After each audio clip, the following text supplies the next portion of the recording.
that car, maybe I need to get this car. Or maybe I need to get this car. Or maybe I drive that car, yeah, don't. I park a quarter-mile away so nobody knows that I drive that car and walk the last quarter-mile. But I'll tell you what, it's worth it if you don't have to go into debt and be enslaved to that debt. Slow and steady. Every time that you take out another loan, it's like taking a nap alongside the road. The turtle will win the race every time. Slow and steady. Steady plodding brings prosperity. Destination 5. Destination 5. Oh, wait, let's stay on Destination 4 for just a second. So these are some of the ways to slow and steady. This is what slow and steady looks like. You save for your major purchases. You begin saving for retirement. Now. Not then. Now. Right? If you look at the rates and how much you have to save to have a certain amount by the time you retire, if you start when you're like 20, it's like $25 a week. If you wait till you're 30, it's like $100 a week or $150 a week. If you wait till you're 40, it's like $500 a week. And that all equals out to the same thing. So start now. I don't care how old you are. Start now. It's better than starting then. Children's education, begin saving for that, planning for that. Set some goals for yourself. What do I want to? How much do I want to give to my children when they're educated? When I'm helping them to get started in life. And maybe you want to start your own business. Begin saving for that, because yes, you can save a lot and get started with that. Steady plodding brings prosperity. Destination 5. Destination 5 is now. It's not until Destination 5 that Crown recommends that we buy an affordable home. I think most of us buy an affordable home before we get to Destination 1. Kind of do everything backwards. The home is the first thing. Then we go into debt to buy the furniture. Then we need a car to get to work. Well, we got to have a car to get to work, so we get a car loan to do that. And of course, we still have student debt. So we've got like 18 loans that we're paying off plus credit cards, and it just is overwhelming. So they recommend that you wait until you have all your consumer debt paid off and your credit cards before you buy an affordable house. Affordable. Notice affordable is italicized. What is affordable? Affordable. If you talk to your real estate agent, affordable is going to be way up here. You know, they're always going to want you to buy a large house because they get a commission. So what exactly is affordable? Crown defines affordable as 38% of your net income. 38% of your net income. What is net? Net is after taxes, after tithe. It's what you have to spend. The taxes don't belong to you, and the tithe doesn't belong to you. That belongs to the government. That belongs to God. You say, well, I'm definitely going to pay my taxes because otherwise I'm going to pay the fines and ultimately get in trouble for it. But about that tithe thing, Daniel, you know, maybe I don't need to pay the full tithe. God says if you don't pay the full tithe, how can I shower my blessings on you? It belongs to God. So Crown defines net income, that which you have, that which you take home, that which is yours to spend, is whatever you have after you pay your taxes and after you've given joyfully your tithe to God's work. 38% of whatever that is what you should pay on your monthly housing expenses. Expenses on your housing mean mortgage, homeowner's insurance, utilities. What other expenses do we have? Forgetting a couple. Right? Whatever you spend on your house. Utilities, yeah. Taxes, thank you. Taxes. Right, taxes, more taxes, the taxes again. Right. Taxes on taxes. Right? All of the expenses that are going to, and have some money for repairs and that sort of thing, because you're going to need that as well. So figure out what you're going to spend on your house. 38% of your income, that's what you should have. If you don't have that, if you can't afford a house at that rate, wait. Wait. Steady plodding. Bring prosperity. Go back to the principle of Destination 4. And then, since you are paying 38%, that's going to give you a couple advantages. It's going to give you a little bit of wiggle room so something goes wrong. How many people here own a house in which nothing has ever gone wrong? Raise your hand. Okay? Yep. Okay. Right. Not until we get to our John 7 or John 14 house. John 14. Where he says, in heaven he is preparing, in my Father's house are many That's the only house. You know you're going to get to heaven when you finally get to that house that doesn't need the extra work. It doesn't have something go wrong. It doesn't have the plumbing that leaks. That doesn't have, that is truly heaven when you have a house that doesn't need those things. Because here we're going to need that. By saving that 38, by paying only that, limiting yourself to that 38%, you're going to allow for that wiggle room for when the hot water heater goes bad. Right? Or when the pump blows. Or when the circuit breaker blows and fries and you need to replace it. Or when the dishwasher goes and you need a new dishwasher. Don't call me. Right? You have that wiggle room. Not only that, but because you have the wiggle room, you can exercise the next part of Destination 5, which is prepaying your mortgage.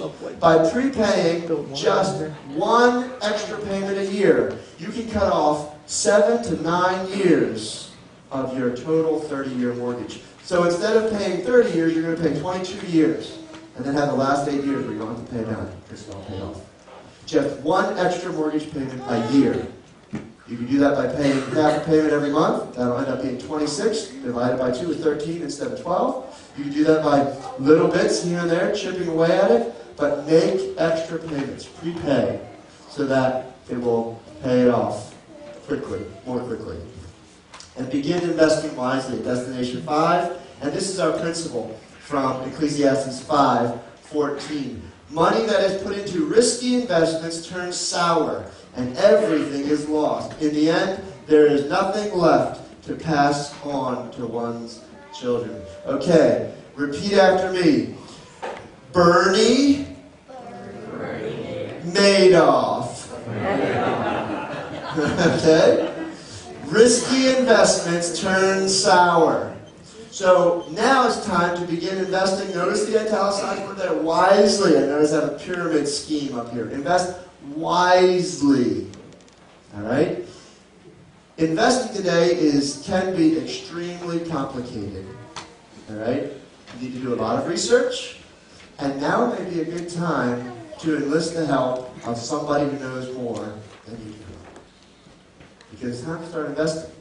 And you certainly don't want to be one of those people who's angry at Bernie Madoff for taking your money and going to jail with it.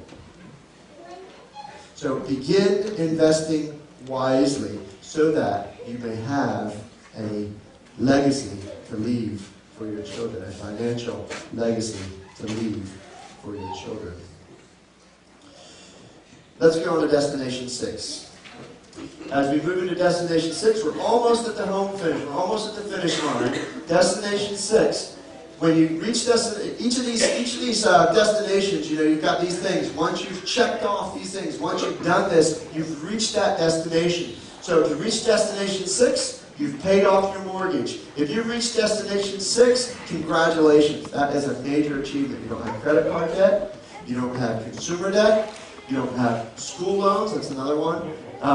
You don't have your mortgage. Finally, you paid off your mortgage. By the way, one thing, when you finish off your mortgage, have a mortgage burning party, a bonfire, something like that. Celebrate. The Crown recommends highly that as you attain each of these goals, you celebrate. Because by celebrating, you're giving yourself positive reinforcement that will encourage you to continue on the road to true financial freedom. Now, that doesn't mean like, oh, I'm at Destination 1, so now I'm going to take a trip to Hawaii. Well, guess what? Now you're back at Destination 0 at -1, right? So celebrate in some small way, some financially responsible way, each of the accomplishments that you make along the path along the journey to true financial freedom. To reach Destination 6, you've paid off your mortgage, so your debt is gone. Your children's education is funded. So that doesn't mean you've paid for all of their school that they're ever going to take. That means you've met the obligation that you have set for yourself.